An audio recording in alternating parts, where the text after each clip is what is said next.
It's 8:30. Good morning. I'm Ian Crouch with Hunter News. High-profile environmental campaigner Erin Brockovich is in Australia as residents living near Defence Force bases, including Williamtown, continue to deal with water contamination issues. She says water contamination in the Queensland town of Oakey is amongst the worst she's ever seen. Residents there and here in the Hunter have launched legal action against the Defence Force after chemicals from firefighting foam from nearby RAF bases damaged their health and livelihoods. Erin Brockovich has told Macquarie Radio they're dealing with the same toxic chemicals in the US. I remember when I first started coming here 10, 11 years ago, and I said, I really hope you don't fall in our footsteps. And it looks like you really have. And I don't know what any of us think's going to happen when we have damaged all our land and destroyed our water. What we're supposed to do. It baffles me. Tomago Aluminium is blaming the government's constant changes to carbon emission policies for the smelter's owners' reluctance to invest more into the company. The industry heavyweight already employs 1,150 workers and contributes $800 million into the Hunter's economy. But the smelter, which uses 12% of the state's energy, could be a foundation customer for a new ultra-clean coal-fired power station, which the government is hinting at a possibility. The V8 supercar race in Newcastle will bring a lot of fans and visitors to our city, and Cessnock Council is hoping to capitalise on the situation. Council last week voted to contact the organisers and ask them to have one or more teams stay in Cessnock during the race, which will bring money and visitors to the area. Councillor Jay Savale says Cessnock is an ideal spot for visitors to stay. So the spectators, I think it would be great spot for them to stay. Hopefully it would be available as well with transport options, so it's not a very far distance from Cessnock down the Hunter Expressway to Newcastle.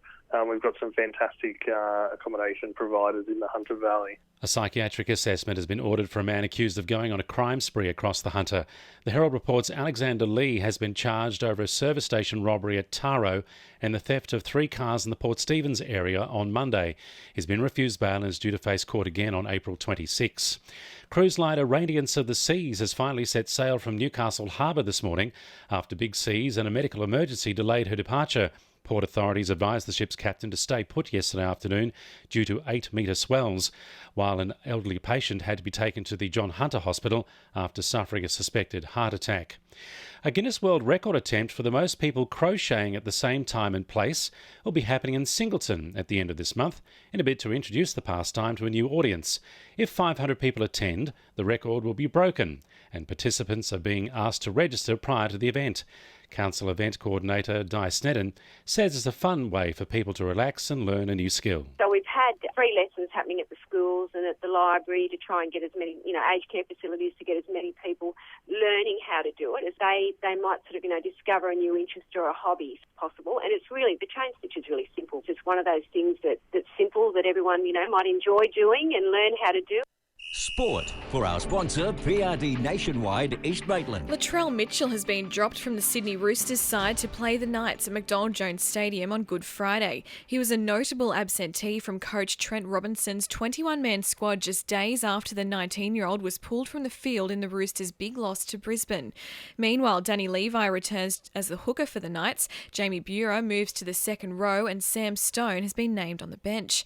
Coach Nathan Brown says the 19-year-old has earned a recall as he looks to build a winning combination. 2 weeks ago, Luke Yates didn't play and then Sam Stone didn't play. And, Sam Stone, whilst he's only a kid, he's certainly been one of our most consistent players, so he'll definitely come back into the squad. Newcastle Jets fans may be calling for the head of coach Mark Jones, but a number of former club captains are standing by him. Matt Thompson, Ruben Zadkovic and Job Wheelhouse say Jones deserves a second chance after only being appointed to replace Scott Miller late in the season. And Merryweather's Meg Bailey returned home from the United States to claim the silver medal in the 400-metre individual medley at the Australian Swimming Championships in Brisbane after a last-minute decision to enter the race. That's sport. I'm Jessica Rouse. And the winning numbers in Oz Lotto are 25, 23, 38, 45, 21, 28 and 1, and the supplementaries are 2 and 33. 2NURFM News Time coming up to 25 to 9.